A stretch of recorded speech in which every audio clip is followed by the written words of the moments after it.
Good afternoon. Thank you, everyone, for joining us. Welcome to today's meeting on the Senate Committee on Revenue and Economic Development. Will the Secretary please proceed to call the roll? Senator Cruz Crawford. Here. Senator Steinbeck.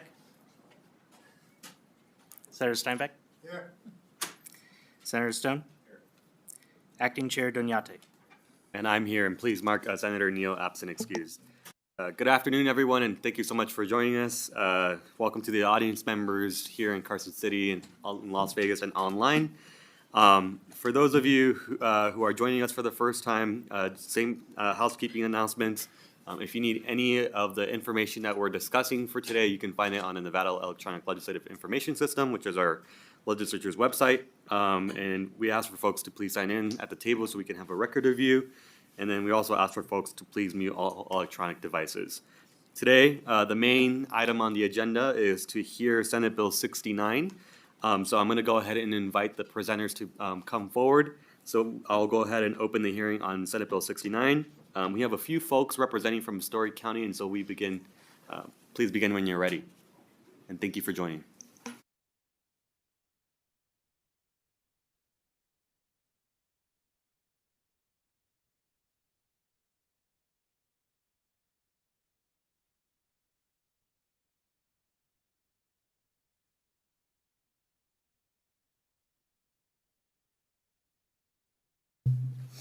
All right, good afternoon, committee, Chair Donate, and others. Thank you for the opportunity for us to come and speak to you today from Story County about Senate Bill 69.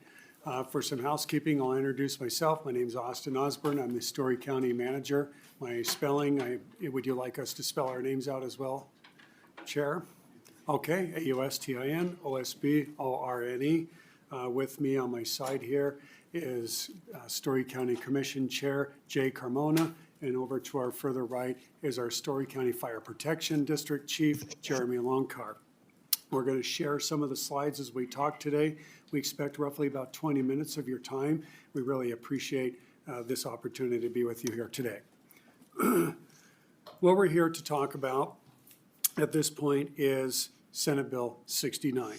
This bill is about helping counties, it's about helping cities, and it's about helping fire districts respond to impacts that are caused by huge factories that are tax abated, that are assigned to those counties by state regulations.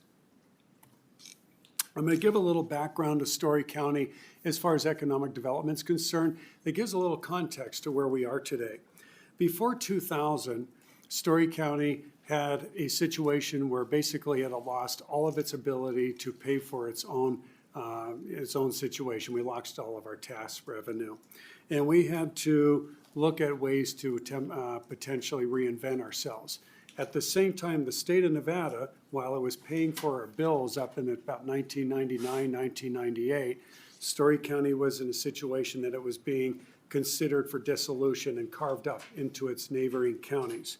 So we had to transform ourselves, and right around that time, about 2000, we had an opportunity that came our way.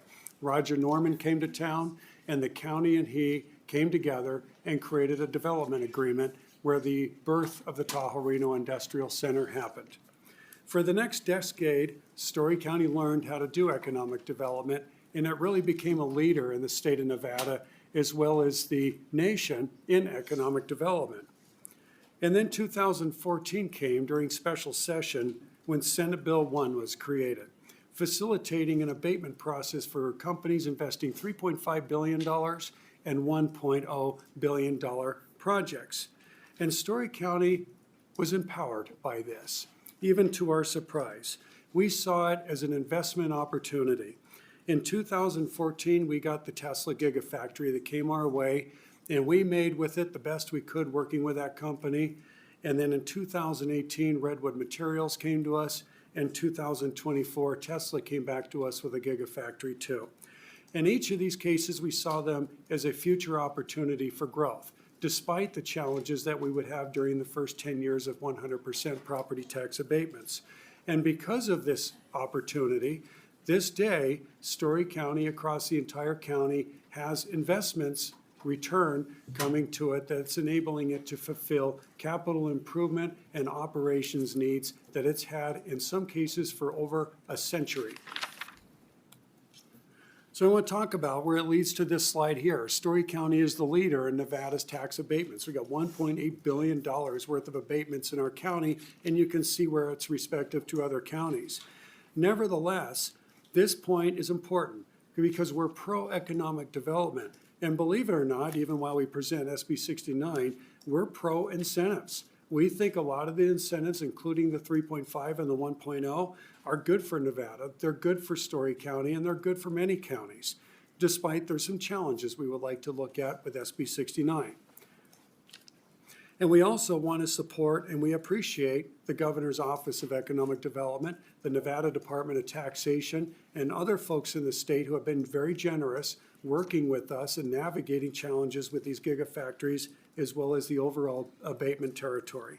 And at this point, I'm going to pass my presentation over to Commissioner Carmona, and then thank you very much. Good afternoon, Chair Doñate and committee members. I'm Jay Carmona, as covered before, Story County Commissioner. Appreciate the time today that you've given us. To get back to our slideshow, Story County supports economic development and Nevada's new business incentive programs. We also appreciate GoEd's hard work and efforts and our unified efforts that are transforming Nevada from a solely gaming-based economy to the increasingly diversified and nationally competitive economic machine that it is today. Currently, there are several economic incentives offered by the state to attract new companies and diversify the state's economy. They are listed on this slide. Generally, the amount of tax abatements offered is based on a matrix of CapEx, jobs, and wages, and whether the company is in a rural or urban jurisdiction. It's like navigating a multiplication table, and the X and Y axis lines line up to the appropriate abatement. As stated earlier, we believe that these programs have positively influenced Story County and our northern Nevada region and Nevada as a whole. This is why we propose adjustments to the state regulations only in key areas of need, with a narrow focus on the $1 billion and $3.5 billion investment categories. As you can see, SB 69 does not impact standard or other abatement categories. We're communicating with Nevada Department of Taxation and GoEd and believe that this matter may potentially be resolved administratively and therefore amended out of SB 69. I'm going to hand things back off to Austin. Thank you, Commissioner. Austin Osborne, thank you. Thank you, Austin Osborne, for the record. So I want to talk this slide here.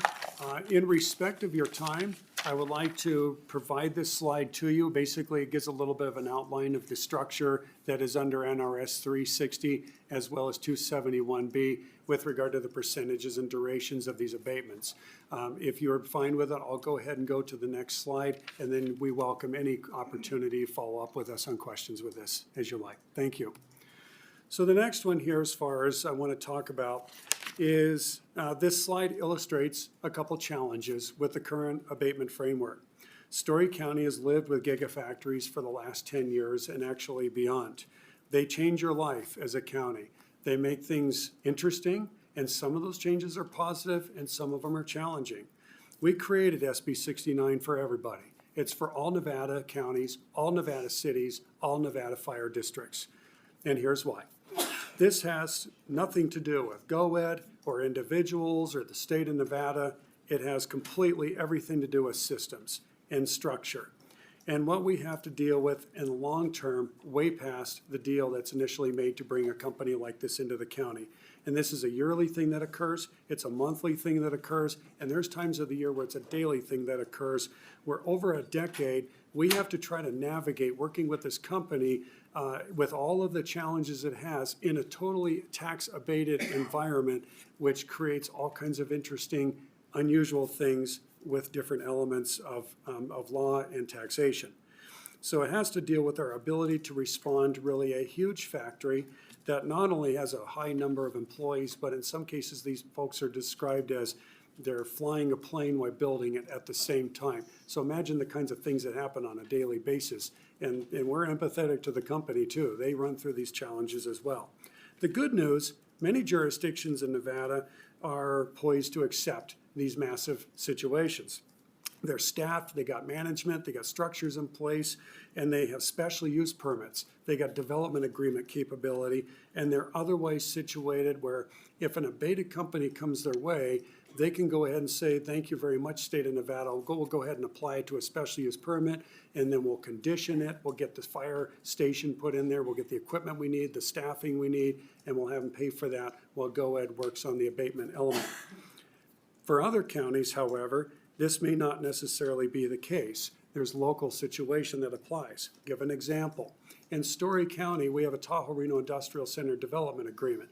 It covers about a third of the entire county.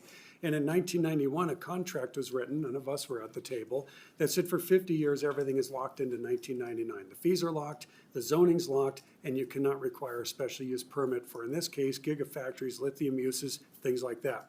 So when a company comes to GoEd, says we want to locate here and get abatements, then GoEd says, okay, good to go, and they come to us. We don't have any way to control local level to get a fire station, to get a truck, to get staffing, whatever kind of special needs it might be for that use.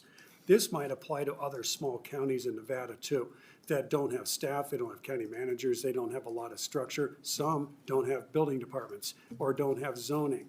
And some of these have some of the largest lithium mining activities going on where potentially they could get a gigafactory.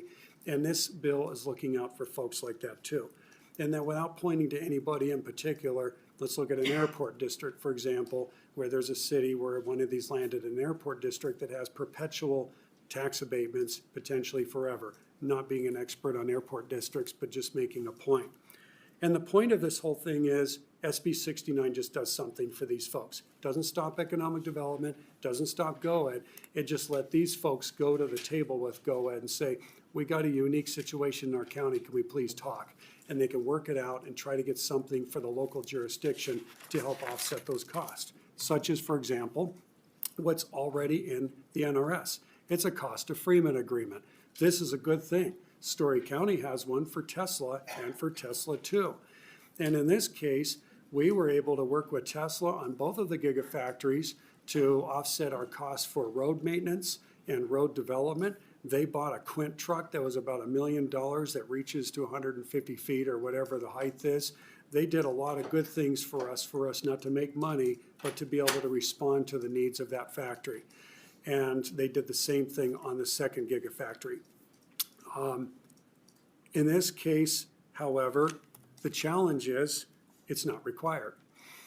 If Tesla or a gigafactory in the future were to come to our county and say, we don't want to do a government services agreement, we're not going to do that, the county can't force it, and there's no way then for the county to apply a special use permit or some local regulation to get those costs recaptured. And that's a huge significant concern for us, and we believe so for other jurisdictions too. And then there's a financing element that I'm not going to talk about extensively today, but that only applies to infrastructure. It doesn't apply to police, fire, and other uses, and also puts the government's fund balance at risk. At this point, I'd like to pass the presentation over to Fire Protection District Chief Lonkar, and thank you very much.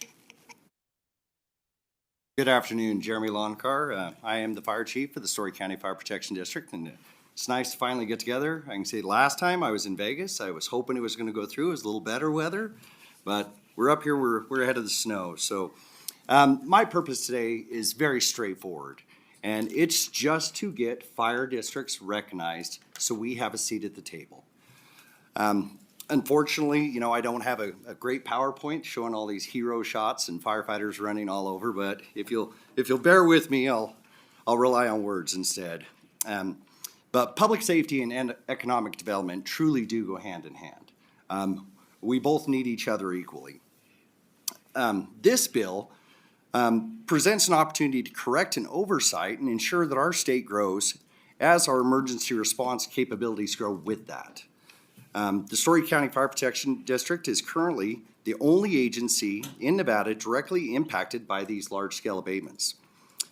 From the start, we grew alongside with the first approved project, Tesla. We did get included into a 10-year government service agreement. with them just to help us get staffing, get specialized equipment, and it was later updated in 2021, which we were involved in. That helped us offset some of our operational costs and ensure we could provide the service we needed. This was pretty much directly related to our relationship with the board, as the county and the fire district do share the same board. But with that agreement, we were able to get ahead of it, and it was a true win-win for Tesla and the Story County Fire Protection District. However, subsequent agreements continue to provide some funding for government services, yet the fire district, the agency that's responsible to take care of these facilities, was left with nothing further. There's currently no mechanism to offset these operational impacts. These facilities are not just large, they're complex, they're high-risk environments that require specialized training, additional personnel, and specialized apparatus. The sheer volume of employees, visitors, and contractors keep our engines and ambulances constantly in motion. Yet, NRS 360 does not include fire districts when abatements and agreements to defray some of these expenses are negotiated. And that's leaving us to shoulder that whole responsibility. I am a firm believer that when this bill was originally presented, as the SB 1, to provide these abatements, it was a mere oversight. You know, fire districts are kind of unique within the state of Nevada. However, we now have a chance to correct that.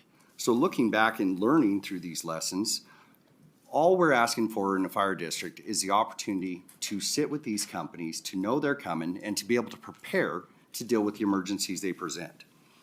So I won't take a bunch of your time, and I will be here for questions after County Manager Osborne's done. But in closing, I would like to urge this committee to work with us to close this gap, not just for the Story County Fire Protection District, but this also does bear the support of the Nevada State Fire Chiefs Association. Addressing this oversight will ensure fire districts have the resources necessary to protect lives, property, and the critical investments that do drive Nevada's economic growth and prosperity. And I thank you, and I'll go ahead and pass this back on to County Manager Osborne. Thank you, Chair. Thank you, Chair and Committee. Austin Osborne for the record. I want to talk about this slide just a little bit. SB 69, we believe, resolves some of these issues. Once again, it applies only to the 1.0 and $3.5 billion tax category. It adds fire districts to the regulations regarding these two categories. And probably this middle slide is important, where it enables those local governments just to come to the table when these considerations are being made, just to say, hey, we got some concerns here in our county, let's talk it out, let's work it out, and then still try to get that property or that project to move forward. And if it is like, yeah, we can apply a special use permit at the local level, we're good to go, that thing bounces back to GOED, and they're working on that application per normal speed. Otherwise, simply GOED could just say, go ahead and go work with that local jurisdiction, get a government services agreement in place, and then bring it back to us really in a similar fashion that was already done for the 2 gigafactories in Story County. With or without the requirements, the gigafactory is a partner with us, did that. They worked through it, and they still landed in Nevada successfully. Life was good, and everybody ended up being happy at the end. And I want to make a note here that there's 3 elements of the bill I'm going to talk about a little bit later, an amendment we have proposed to you. One is a facilitating confidentiality, dealing with a retroactive element of an application for these projects, and also the auditing of data centers. This slide here really is just a digest for you all to take a look at your leisure. I'm happy to answer any questions that you have on this. Please note the strikeout language over one element. We originally had proposed to have a local county member of the board to serve temporarily on the board of GOED during these application processes. We had conversations with GOED about this and others, and there were some, we'd say, pretty legitimate concerns. And as a county, we felt, let's go ahead and we amended, or we have a conceptual amendment in front of you to strike that out. We're no longer going to propose that. And there's another element in here regarding the auditing of data centers that we had in this bill. There were some questions about that, and we have spoken with GOED as well as some local RDAs and with taxation. We're going to be able to handle this, we believe, administratively, and therefore we're going to ask to pull this out of the bill as well, removing it entirely. And I'm going to pass this back to Commissioner Carmona for a conclusion. Thank you. Jay Carmona again for the record. Thank you, Austin. In closing, wanted to thank you, Chair Dunyate, and members of this committee for allowing us to present to you Senate Bill 69. SB 69 seeks only to enable collaboration between the state and local governments regarding Nevada's two largest tax incentive programs. SB 69 will ensure mutual success for companies seeking these incentives and the local jurisdictions servicing their needs. We appreciate our ongoing positive relationship with GOED, the Nevada Department of Taxation, and other state entities that have assisted us over the past decade with welcoming and serving over 3 gigafactories. As stated earlier, we are prepared to consider an amendment to SB 69, removing the temporary local representative from the GOED board, and we also look forward to ongoing conversations with GOED and taxation that may lead to alternative methods of addressing certain data center auditing issues. Thank you again, appreciate the time, and we're glad to answer any questions you may have. Chair Donate, Austin Osborne for the record. At this point, if you'd like, I'd like to just briefly talk about some of those amendments that we have in front of you. And then at that point, we'd be happy to answer any questions that you have regarding that document. Yeah, yes, please. If you can just walk through us so that we start from a clean slate of what the amendment is doing in each section and what the main provisions are. I know you kind of included that in the last slide, but if you can walk us through that document, that would be appreciated. Okay, absolutely. Happy to help. Austin Osborne for the record. So if you want, I'll summarize first essentially what we're requesting to do. Originally, Senate Bill 69 had all of the elements, including the data centers, the fire districts, having people, having our representatives on the GOED board serving, as well as the requirement of the government services agreement and the local jurisdiction having a seat at the table during the discussions of the GOED applications. We would like to remove entirely Section 1. That is, applies to the data centers, the auditing, and everything else related to data centers in any way, shape, or form or fashion. We don't believe we need to deal with that anymore. We can handle it administratively. The second is we want to remove a section that puts a county commissioner and a fire district commissioner on the GOED board temporarily during the hearing of that respective application. We no longer find that to be necessary, and we're going to remove that entirely. There's some language in the document you have in front of you regarding confidentiality of the company during that process of application. We bolstered that language a little bit in response to things that were brought up to us about making sure that those companies coming to Nevada can maintain that confidentiality in full during that application process. And then there is a highlight that you have in front of you that we still welcome conversation with folks that are involved on the effective date that the application would be effective. For example, the application comes into GOED, and then we work out a government services agreement. It takes maybe a year to process that application. What happens is the abatement becomes effective at the time of the application. What the problem is sometimes is that is in the prior fiscal year for the county. We've already spent that money. We've already dealt with those revenues. We've already closed that account out. We may already have audited that period of time or be in the middle of the audit. That's one area we would like to discuss further with some folks about maybe ways that we can address some concerns that were brought up about that. So we don't have an amendment in front of you at this time. That's all I have. I'm happy to answer any questions. Actually, all of us. We also have some folks behind us that are expertise in these matters that might be of assistance to at your call. Thank you very much, committee. We appreciate your time.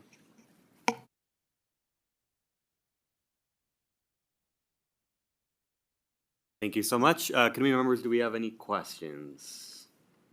Senator Steinbeck. Thank you, Chair. Thank you for your presentation. Chief, I understand exactly some of the challenges that you have with this issue. My question is, though, seeing as how these projects and the size of these projects are limited to Story, is this something that you could fix locally? Has there been an attempt from Story County or GOED to fix this now?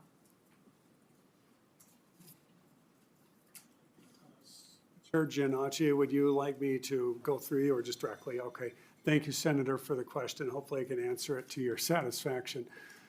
GoEd's been great to work with in the gigafactories that we brought into the county. They've been a partner.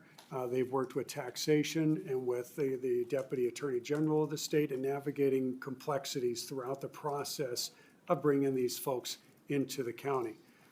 What happens sometimes is these are unprecedented and uncharted territories sometimes that are being navigated when something of this size comes into Nevada, as well as when it's entirely abated. That sounds easy, but sometimes you have local things that come to play that make it very complicated. And I'll give an example. At the Tahoe Reno Industrial Center, we got a development agreement. We're not allowed to do a special use permit. Okay, that's one complexity, but another one is Story County is required not to only to take in roads by dedication at Tri-Center, but we actually have to pay the roads back. Unlike very, very uncommon that you we got $48 million of roads, in fact, for our tiny little county that we have to pay back in roads and infrastructure, 26 that's still owed, 85 that's still more in the Tri-Capital Improvement Plan that we're gonna be responsible for. The challenge is, we got a company that says we need you to build a road to our gigafactory. This isn't picking on anybody in particular, it's hypothetical. Is you build a road to our gigafactory, okay, that's gonna cost $6 million. We're gonna build the road, then we're gonna give it back to the county, and the county's gonna spend the next 30 years paying it back to us, but we're not paying any taxes. So how do we recapture the cost of that road? We could do it through the government services agreement that's already in the NRS, and we have been able to navigate that, especially for the 2 gigafactories of Tesla, no problem. But for another one that comes as, no, we don't want to do a government services agreement, we can't like say, okay, we'll make it through a special use permit locally, or we'll change the regulation locally or apply something. We're not allowed to do that. We are bound by contract at Tri-Center for 50 years that those uses are not allowed by, they're not allowed to have a special use permit applied. We're not allowed to put impact fees. We're not allowed to increase fees. That's by contract. So I don't know, and I'm not speaking legally, but I don't know that GoEd would be able to come in and locally change that contract environment. But this bill would apply a mandatory government services agreement to require what really already was successful with the 2 gigafactories in working out everything and making it work for both parties. And county got what it needed and everything was good. And the gigafactory needed a lot of that kind of infrastructure and they helped out with it. I hope that was helpful. Yes, thank you. Please. Jeremy Lockhart, and excuse me if there's a Freudian slip that comes out, because once you're a chief, you're always a chief. So I don't know if it's chief senator, senator chief, senator, but just to relate that very much to the profession you just, you retired from, is that as the fire district, we have approached a lot of these companies. And unfortunately, because of that developer agreement, we weren't able to do things such as impact fees or anything else to kind of capture that needed funding. I will say that GoEd has tied us in and set up meetings with some of the companies so we can at least sit down and talk to them. But it's kind of, you know, how generous are they feeling that day? Because there's nothing that actually says that you have to help us at all. So not saying they're not all sentimental to our needs, it's whether they're willing to just voluntarily fund that is really where we're at. And most of the time that doesn't happen. So, thank you. Thank you, Chair. Any other further questions? Senator Stone. Thank you very much for the presentation. I appreciate it. You mentioned that this was an oversight in 2014 and not including fire district issues. How could such a large issue be an oversight when obviously as a county you're required to mitigate public safety impacts, number one. And to follow up on Senator Steinbeck, your relationship with GoEd, you said, is very positive, and I assume that you're working with them diligently to try to address some of these issues. But it sounds like, and it seems like you've been successful with the last 2 gigafactories, that you've been able to have an agreement with them to provide for the necessary infrastructure to mitigate their impacts. I would assume that any future projects that come in would want to sit down with you and try to mitigate some of their fire impacts. But number one, how does such an oversight like that happen, number one? And number two, these types of improvements, when you're talking about fire stations and fire trucks, and you're talking about sometimes big numbers, 20, 30, $40 million. Do you think that that could disincentivize companies that are negotiating with GoEd unilaterally to bring these large projects into your county that seem to have been very successful so far? I mean, you've got one of the largest incentive programs, I think, in the state's history, 1.3 billion, I think. And I think you're beginning now to see the fruits of some of those labors. So if you could respond to those questions, I'd appreciate it. Jeremy Longcar for the record. So I'll respond to the comment on the oversight and just kind of reiterating what I said is it was kind of my belief that it was possibly an oversight during that time because fire districts are a unique beast. If you look at the definitions within NRS 360, it refers to cities and counties. So in a lot of Nevada, and not necessarily northwestern Nevada, but most Nevada, they fall under a city or a county. So they're a fire department, not a fire district. So within that language alone in the definitions, it didn't apply fire districts to the rest. They did consider public safety. That's the unique aspect of it is they did consider public safety. And with this big growth, can we support it? So they did put in provisions, but very specific to either a city or a county with no provisions for a fire district. So that was why it was kind of my belief that that was probably just an oversight at the time. I mean, it was a great bill. It's done great things for the state of Nevada and the county. As far as the fire stations go, I know the fire station that we currently reside in is not even a fire district building. Fortunately, we're staying in a county building in the Tri-Park.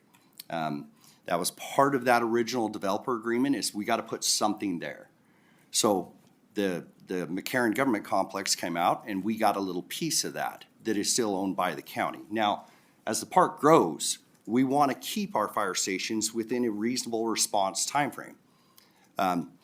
The park is growing, and because of these incentives, it's growing in a way where we're not necessarily keeping up.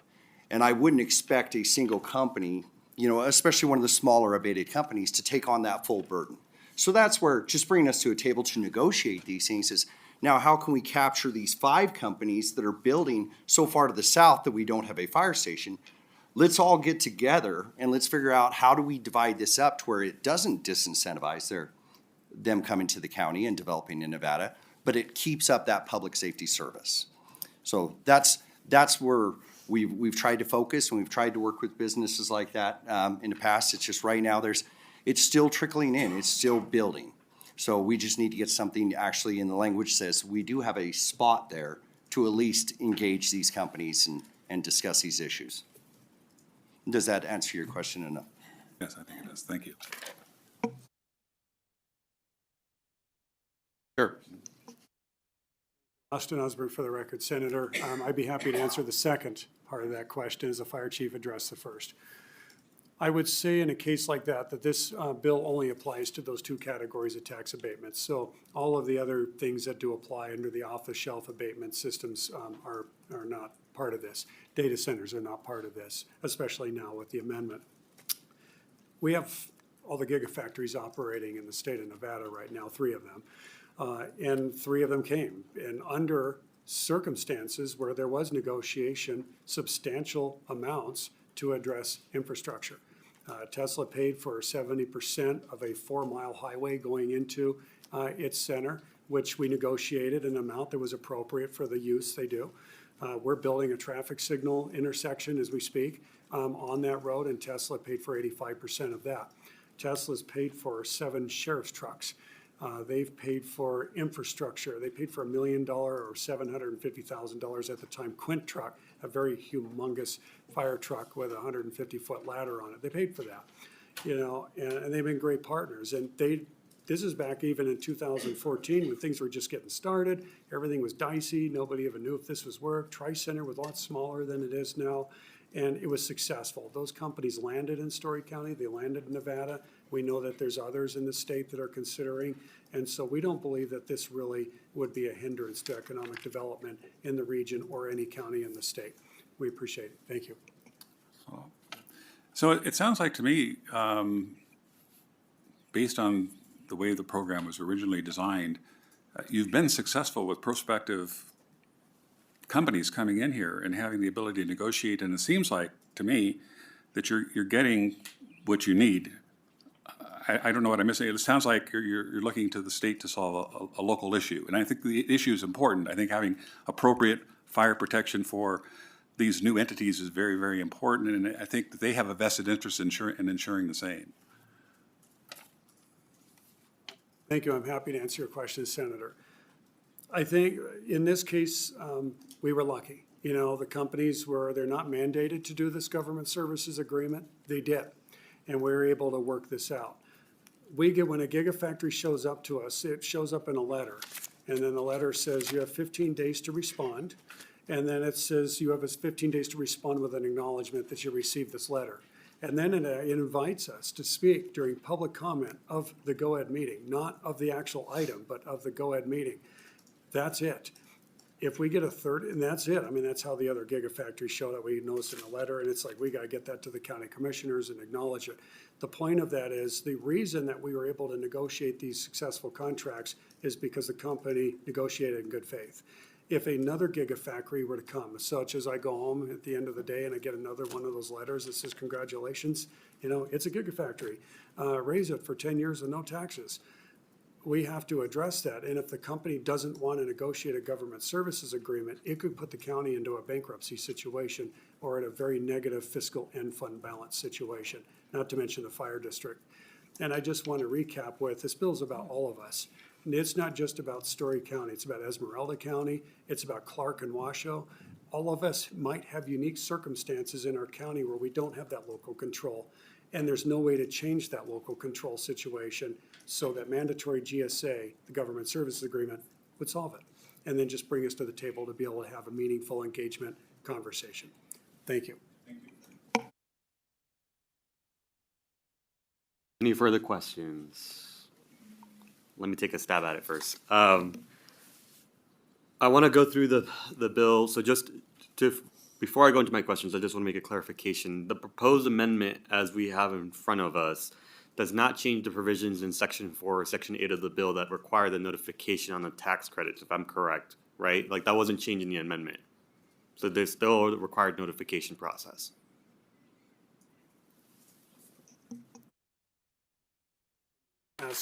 So I'm just going to ask, can you clarify just a little bit? And I might have to get back to you on a response if I'm not quite sure. Sure. In Section 4 and Section 8 of the bill, my understanding is there's a notification process on the tax credits as we're discussing currently. That has not been changed as part of the amendment that you're proposing forward. The amendment just looks more at, if I'm reading your amendment correctly, right? We're deleting Section 1 that deals with data centers, which I'm going to come back to. We are now removing the people that are a part of the temporary voting members, right? If there was an abatement to proceed, right? We're no longer discussing that, but the notification portions of the bill still remain. Thank you, Austin Osborne, for the record, and there are folks behind me. If somebody on our team sees me not answer this thoroughly, I welcome to come up and answer this question. That would be certainly welcome. Yes, we are absolutely removing the segment where we would have a member of the county commission and the fire district serving on that go-ed board. We are removing that. We're not making changes to the period of time that notification happens. We are proposing and highlighting to discuss potentially the time period that abatement application becomes effective. That kind of relates to the notice period and that ultimate period of time that go-ed receives an application and then approves an application before actually going to contract for that application. Got it. Thank you. I might have to come back on that. Let me just, I'm going to go through my questions first because I think I just want to make sure that we're on the same page. With regard to, let's start with Section 1 of the bill that deals with data centers. So it's my understanding that, and you stated this in your presentation, that the amendment is because you procedurally can go through it more from an administrative stance. But can you explain to us, what was the scenario that prompted the addition of this bill? Was it, are you running into situations where data centers or folks are not complying with audits when you show up to the facility? Like, what prompted this discussion? Austin Osborne, for the record. So when we put this bill together, there was some discussion overall about the abatements, but we had some discussion also about the data centers that are co-located, for example, that have multiple companies inside them. And at the time, it's not that there was not auditing occurring or reporting occurring, but there's some confidentiality matters that occur that where the county doesn't necessarily know what exactly is in there to what name of a company. And so we did some follow-up conversations with folks at the state, and we're looking at these matters and believe that that may not actually be an issue, that the auditing is occurring, and that there may be just some other information that can be provided to the county in a highly confidential manner. Some of the stuff that's in these data centers is highly confidential. It's not just proprietary. It could be national defense. There could be all kinds of different things happening in there. There's probably good reason why a data center wouldn't want to disclose that, that server right there belongs to that user. And so we believe administratively there is a way for us to just go in there and say, yeah, we know exactly what the value is of that personal property, the servers and machines. It's certified. We can go ahead and appraise it accordingly and would be fine with that, not knowing those details. Thank you. Thank you. So just to confirm, you confidently believe that you already have the authority to receive the information you need to through another matter, which is the reason why we're deleting this section from the bill. Okay, thank you so much. In regards to, so now let's pivot more towards the debate of whether or not local government should be a part of the decision-making process for when an abatement is, or similar scenario is considered as we're discussing today. Are there other, I'm assuming you probably did this in your research, but in other states, perhaps Texas, et cetera, is that a regular procedure in terms of including local governments for when these decisions are made? Is this just a Nevada issue, or is this common practice with other states as well? Senator, thank you. Austin Osborne for the record. I think at this point, we are really focusing on Nevada issues and what applies to us and the experiences that we have had as a county with these abatement categories over the past decade plus. So it sounds like just to clarify, the bill is pretty much, from my understanding, it's a result of the last 10 years, of a reflection as to where we're at now. These are the lessons learned, and this is why we are trying to make a standardization moving forward for action, because perhaps we weren't included before when, as you were mentioning with the letter that you may receive on a random day, that there's a part of this process where instead of learning it through the news, that you are included so that we're not rushing at the end. Is that a fair assessment? Thank you for the question, Chair. Austin Osborne for the record. Yes, that is the case. It's based on our experiences as well as the current framework that's in front of us with the NRS and what we had to work with. We tried to make this as simple as a bill as possible, to not change the overall framework as little as possible, change it as little as possible, based on our experiences. Thank you. And then on slide 10, with regarding the 15-day notice to local governments, et cetera, is this, I know that you kind of mentioned it during your presentation. I guess my question is that 15-day notice enough for you all to determine and have everything put together in the response? Or can you speak to why that number was chosen?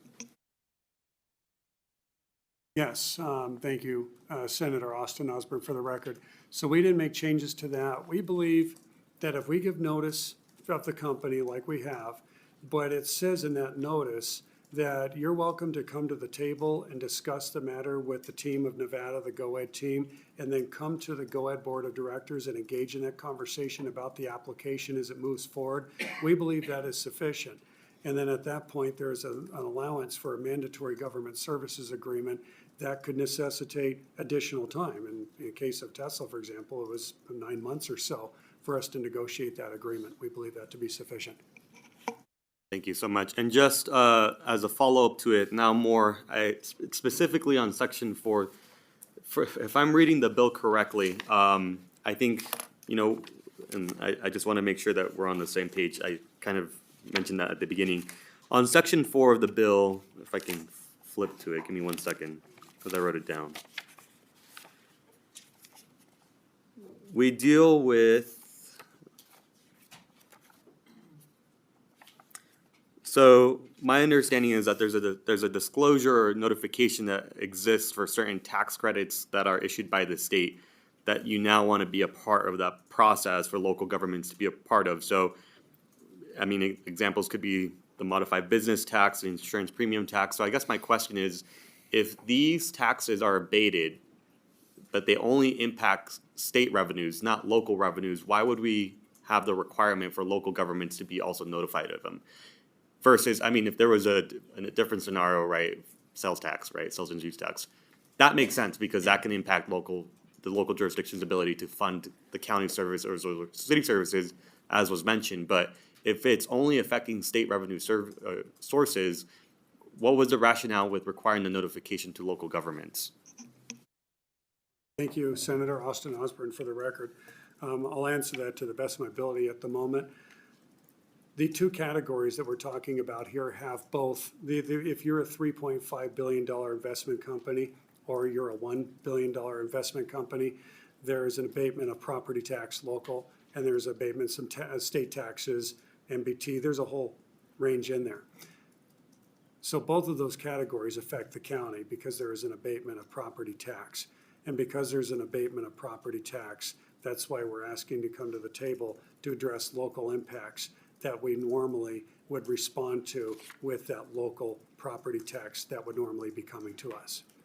The bill really isn't about the taxes as far as making amendments to taxes. It's about, it affects the existing framework, affects those local taxes. Therefore, we just want to come to the table to be able to discuss the potential impacts and how we can address those impacts financially. Great, thank you. Any other questions or anything? All right, I'm sure I'll think of more questions as we're going through this process, but let's go ahead and start the testimonies. That way we can have folks filter through. I know people are excited to come and talk to us today. So we're gonna go ahead and start with support testimony. So anyone that wishes to testify in support of the bill, if you can please come forward.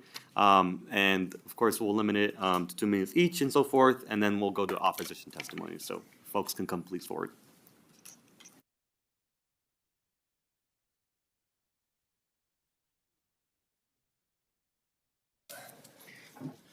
Good afternoon, Chair, committee members. Todd Inglesby, President of Professional Firefighters Nevada.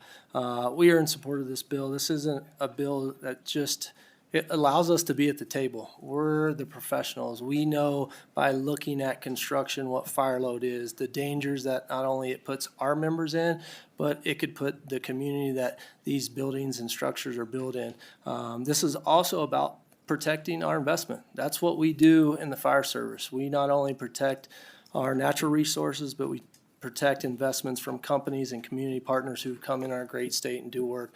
We think it's vital, and I think the chief touched on a lot. Again, we're not there creating and asking for handouts. We're there making sure that we have the tools, the manpower necessary to protect the citizens, the community, the workers at these organizations, and our men and women, and our great state of Nevada. Thank you.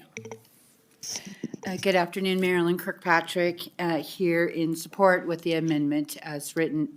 So I come here today as the architect of the oversight. I heard a lot about that during the testimony. I worked on this bill, I helped write this bill, and I wish I had more than 2 minutes, but I'm going to give you a quick history, and maybe Mr. Nakamoto could tell you later. 2011, we were seeing that every part except for Clark County was going backwards in population. They were not getting many of the things. So many of the legislators in this building, and I think of John Oseguera, I think of Pete Gokachia, Senator McGinnis, myself, sat in the table and brought people from 11 states with Governor Sandoval. What could we do to incentivize people? At that time, we had had tax abatements that literally people were getting the tax abatements up front and leaving town, and we never heard from them again. So we rewrote the entire tax abatement process so they're based on performance-based.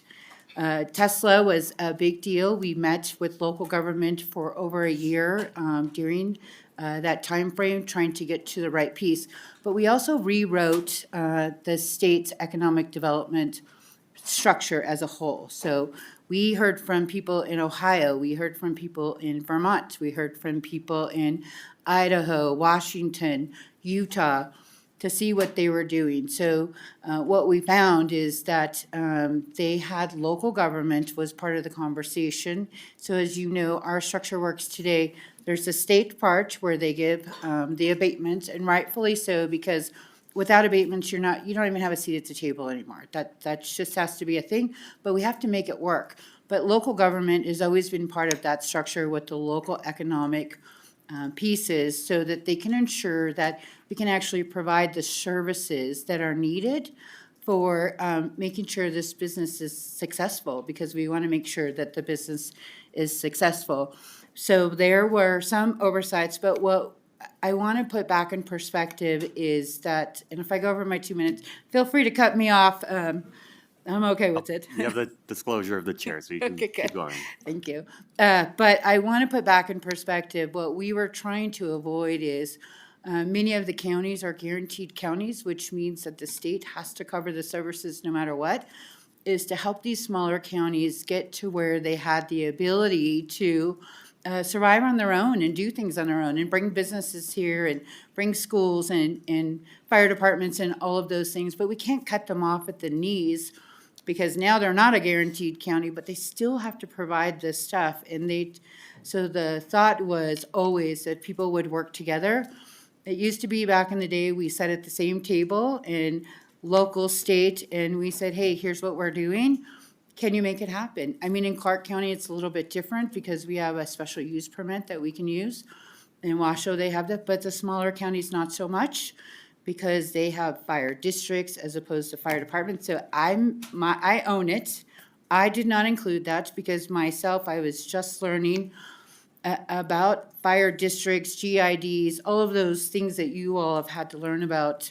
And I thought public safety covered it all, not so much today.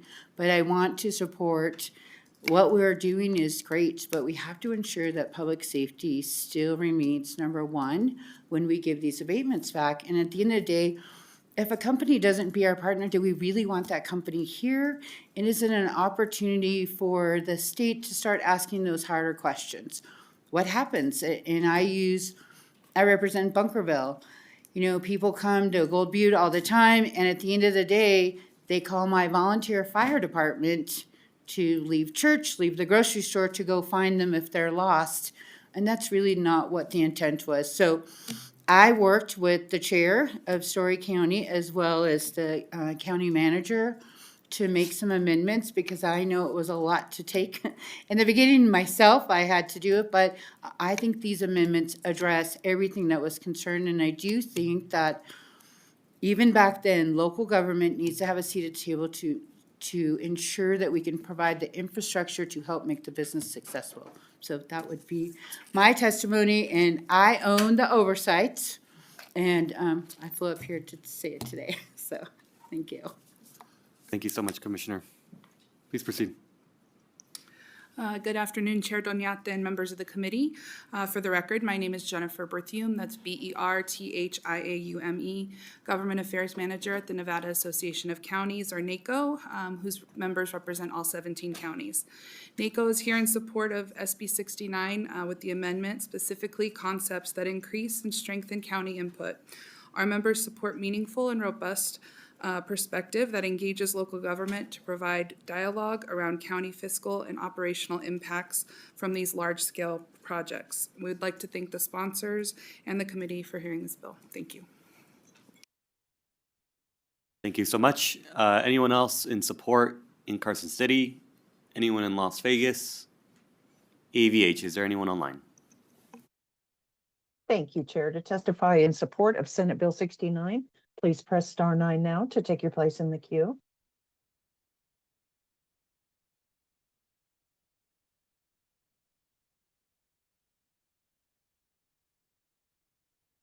Chair, there are no callers in support at this time. Thank you so much. Let's move on to testimony in opposition. If you are here in opposition, we ask for folks to please come forward.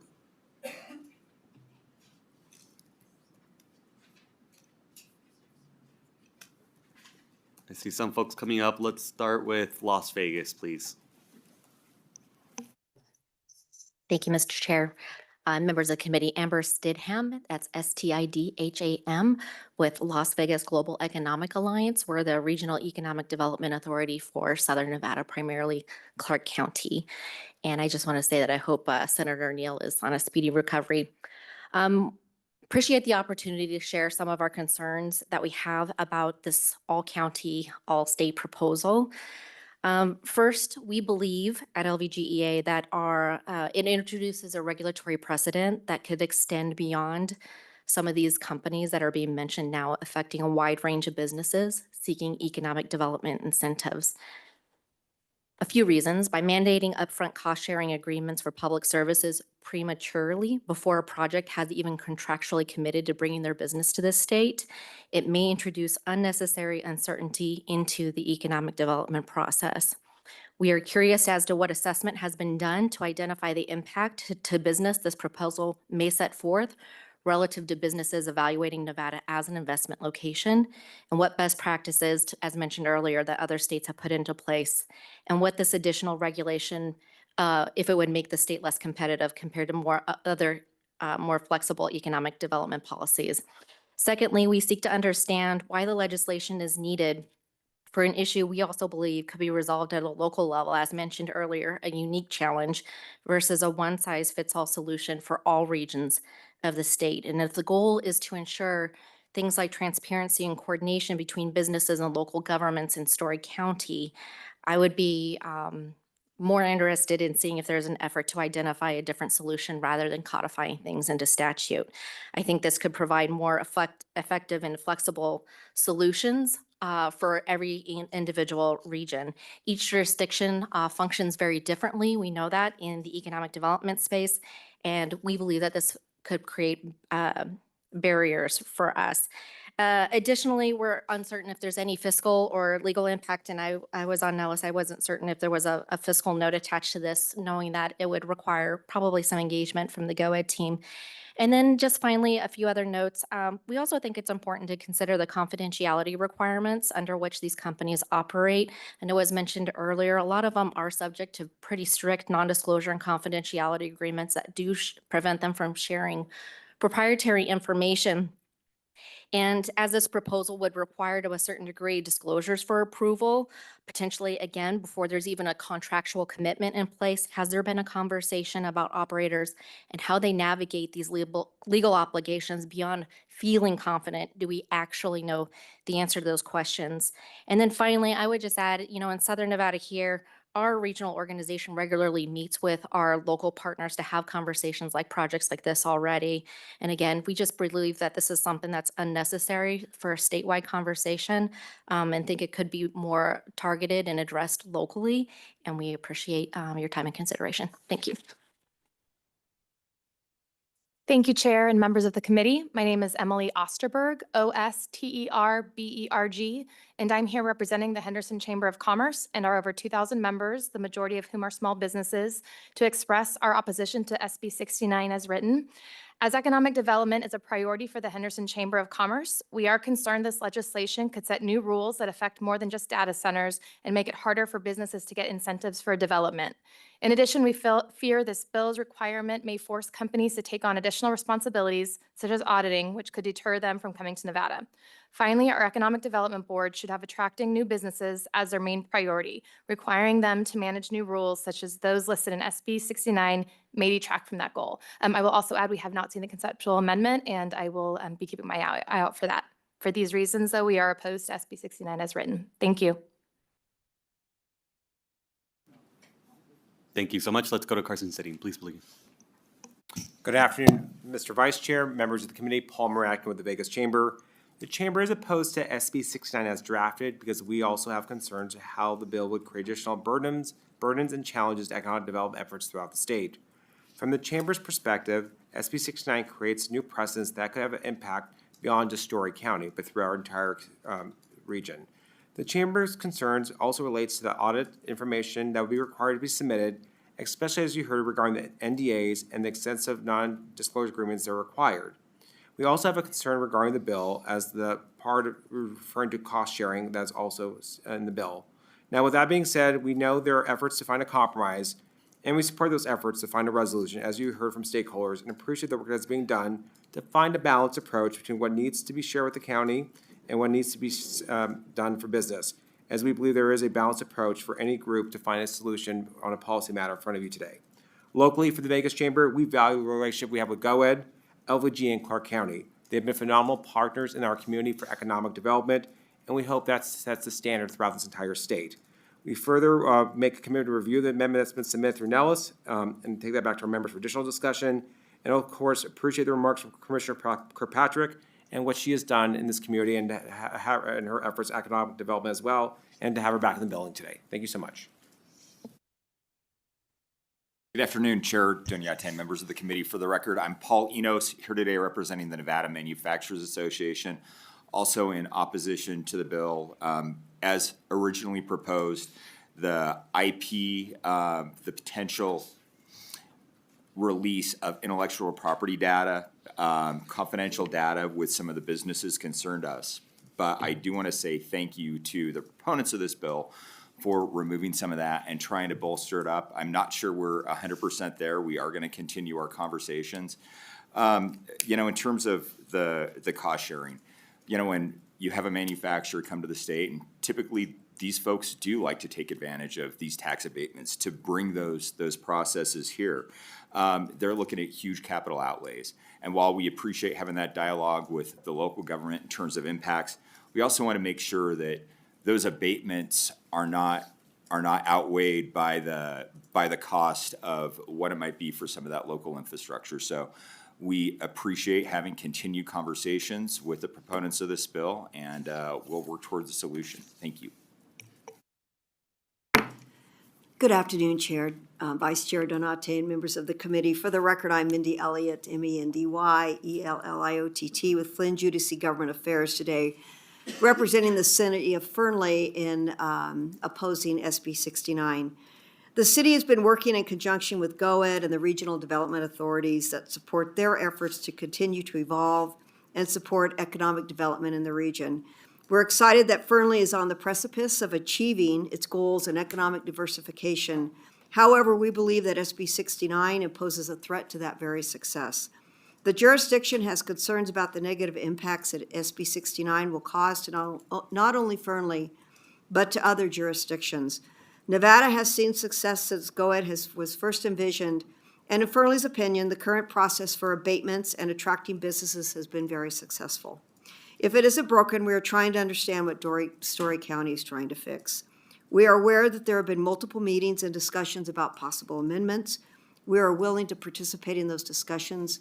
We certainly appreciate Chairwoman Kirkpatrick and her passion for economic development, working with her in all those many years that I have, and compliment her for her passion. But at this point in time, Fernley has a lot of concerns, and we are in the process of, if you've heard our presentation, of building a lot of square footage in Fernley and really changing the face of what Fernley looks like, and we have a lot of concerns about this bill. Thank you so much. Good afternoon, Vice Chair Donate. For the record, Danny Thompson, DANNYTHOMPSON, today representing TRAC, a data center development company. We support transparency and proper oversight. Our concern with this bill, as written, is the disclosure of highly proprietary information. Every hyperscaler out there in America today has all that data is very sensitive. I mean, from their design of their servers, the way they do everything is a fiercely guarded trade secret. And, that's our concern with this bill. And so I do want to thank Story County, though, for listening to our concerns and coming up with this amendment, this conceptual amendment. And we look forward to working with them to find a solution, solve our problem as well. Thank you. Thank you so much. Anyone else in opposition to this bill? AVH, is there anyone online? To testify in opposition of Senate Bill 69, please press *9 now to take your place in the queue.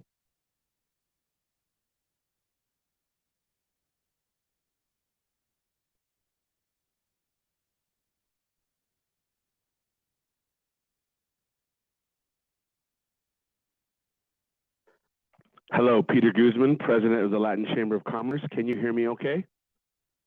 Please proceed. Thank you. Yes, while we appreciate the obvious hard work and compromise trying to be made between all parties, we value our relationship with GOED and LVGA and all the chambers who are working hard in economic development. We believe that the cost-sharing requirements for companies that would be required to pay under this bill would dramatically impact Nevada's ability to attract good employers to the state and set us back in our efforts to diversify across the state, but especially in Southern Nevada. There are no protections around this provision, and the local governments could ask for anything and force the company to pay, essentially negating the value of an incentive. So while we're hoping that more compromise is made and an agreement can come into place, at the moment, the Latin Chamber of Commerce stands in opposition. Thank you for allowing me to testify. Chair, there are no additional testifiers at this time.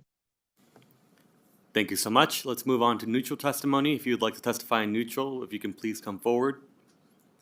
Seeing no one here or in Las Vegas, AVH, is there anyone in neutral? Chair, there are no additional callers at this time. Thank you so much. To our presenters, do you have any closing remarks or anything?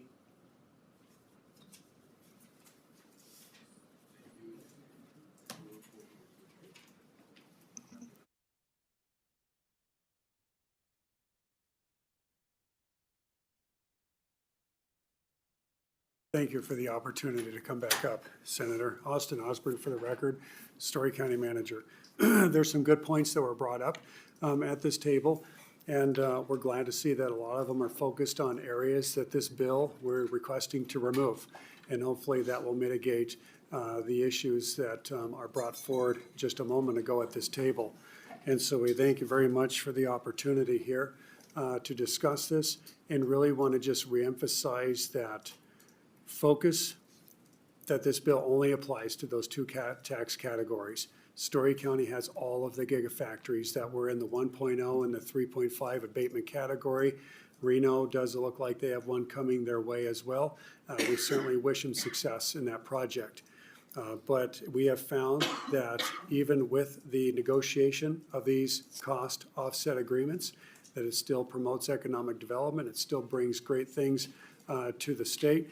And we appreciate the comment that was made by one of the presenters up here is, you know, if you got a company that's going to come in and bring 6,000 or 10,000 people to the state, and they don't want to even have a discussion with the local jurisdiction about maybe, you know, helping out with some fire apparatus or bringing a couple paramedics on or a couple deputies and maybe helping with a road, that might be a company that may not be the best idea for the state.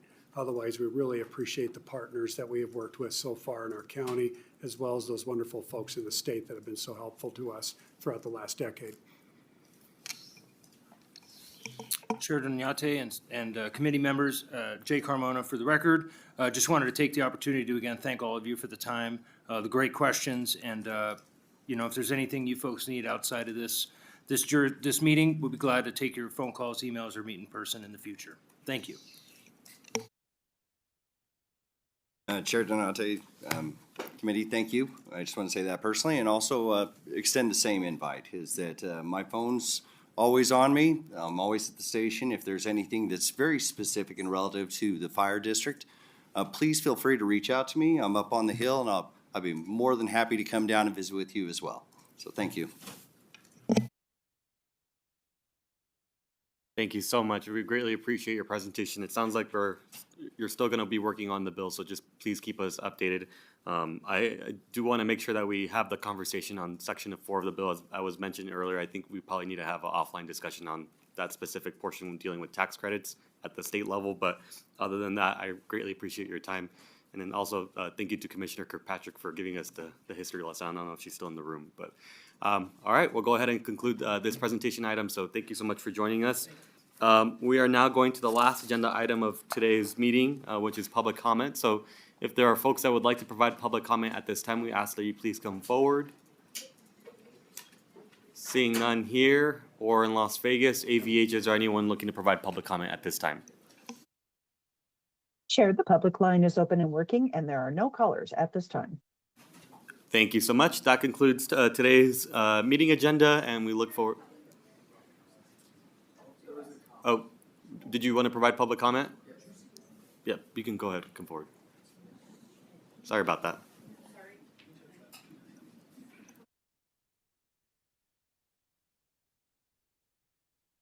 Thank you, Chair and members of the committee. For the record, my name is Olivia Tanager. I'm the director of the Sierra Club's Toyabe chapter. We are the largest grassroots environmental organization in the state of Nevada, representing 40,000 members and supporters statewide.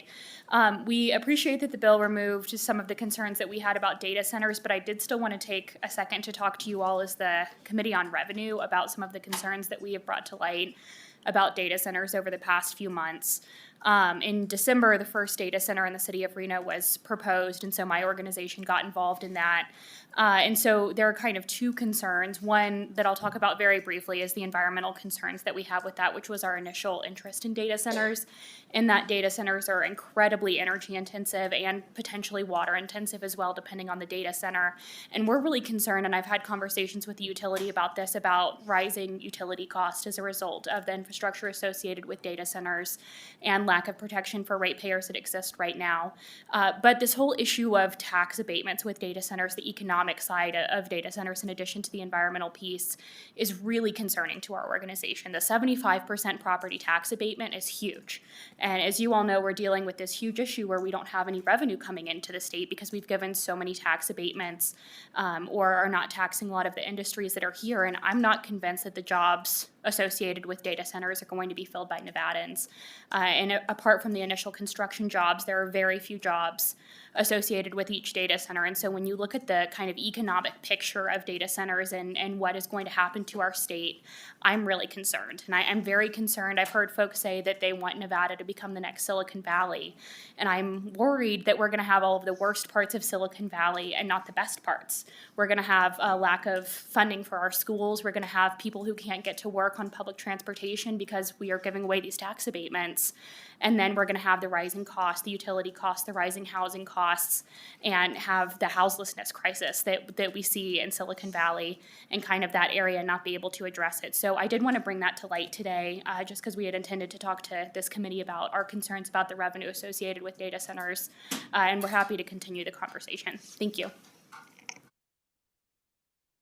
Good afternoon, and thank you for your time. I'm Carrie Rohrmeyer with the Nature Conservancy. I'm the Climate and Energy Strategy Director. I, too, am concerned or here on behalf of concerns around data centers. I understand that SB 69 had changes in the amendments for Section 1 around data centers. Would like to continue the conversation. We've been tracking this growing interest and rapid development interest in data centers, and particularly northern Nevada.